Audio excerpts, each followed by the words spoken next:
आदरणीय भानु प्रताप सिंह जी को बुलाना चाहूंगा। साथियों, आप लोग जोरदार तालियों के साथ एक बार उनका स्वागत करेंगे।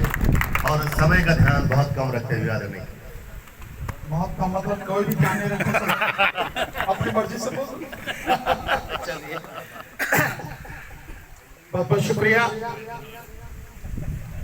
इस बलिया विधानसभा क्षेत्र से समाजवादी पार्टी के उम्मीदवार आदरणीय श्री बीतेंद्र सिंह कंकू साहब, यहाँ पर बैठे सभी सम्मानित साथीगण, मेरे बुजुर्ग नौजवान साथियों, आप सभी को मेरा जय भीम, आदाब, सत श्री अकाल, नमस्कार, जय समाजवाद, जय सुहेलदेव।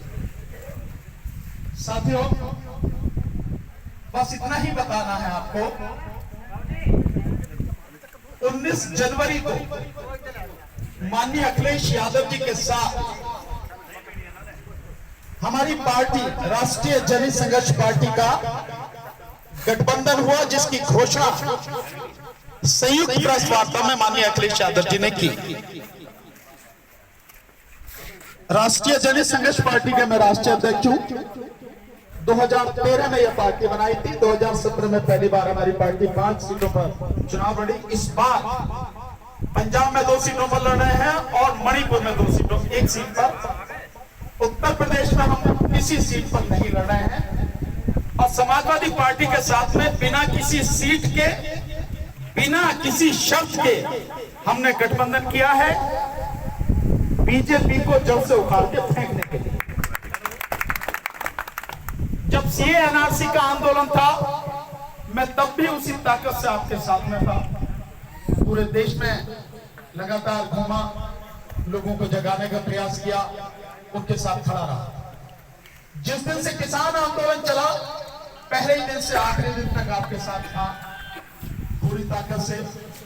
और आज भी उस सरकार को जो अन्याय पर आधारित है, जो अत्याचार पर आधारित है, जो इस देश को तबाह करना चाहती है, इस देश की जनता को बर्बाद करना चाहती है, गरीबों को, मजदूरों को, किसानों को पूरी तरह से उनका सब कुछ लूटकर उन्हें गुलाम बनाना चाहती है, मजदूर बनाना चाहती है, उस सरकार को उखाड़ के फेंकने के लिए हमने ये गठबंधन किया। जो अमीर हैं, जो संपन्न हैं, वो अपने बच्चों को पढ़ा पा रहे हैं। कोई अपने बच्चों को अगर थोड़ा और मजबूत है तो विदेशों में भेज रहा पढ़ने के लिए, अन्यथा जो गरीब का बच्चा है वो पढ़ नहीं पा रहा। पिछले 2 साल से आपने देखा होगा स्कूल पूरी तरह से बंद हैं। मतलब आप समझे कि सरकार के सारे काम चल रहे हैं, सरकार चल रही है, रेल चल रही है, बस चल रहे हैं, सारे बाजार खुले हैं, इलेक्शन चल रहा है, सब सभाएं चल रही है, स्कूल बंद है।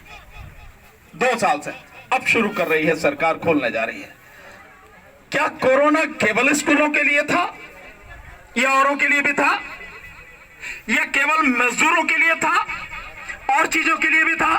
मतलब शिक्षा जो एक सबसे जरूरी है, सरकार की जिम्मेदारी, उसे बंद कर दिया। ये इसी सरकार ने किया।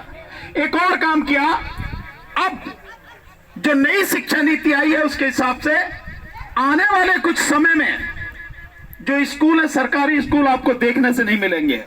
स्कूल, कॉलेज सरकारी, जहां गरीब का बच्चा पढ़ता है, जहां मध्यम दर्जे का जो व्यक्ति है उसका बच्चा पढ़ता है, स्कूल नहीं मिलेंगे। आगे आने वाले समय में केवल प्राइवेट स्कूल मिलेंगे। क्या आपको कभी नहीं लगता कैसी शिक्षा नीति इस देश में चल रही है? बच्चा स्कूल में भी पढ़ के आए, फिर उसके बाद में प्राइवेट ट्यूशन भी ले, कोचिंग भी ले। अगर इतना नहीं पढ़े तो बच्चा पास नहीं हो सकता, बच्चा आगे नहीं बढ़ सकता, तो फिर स्कूल किस बात के लिए है? कभी कोई सरकार इस विषय पर नहीं सोचती।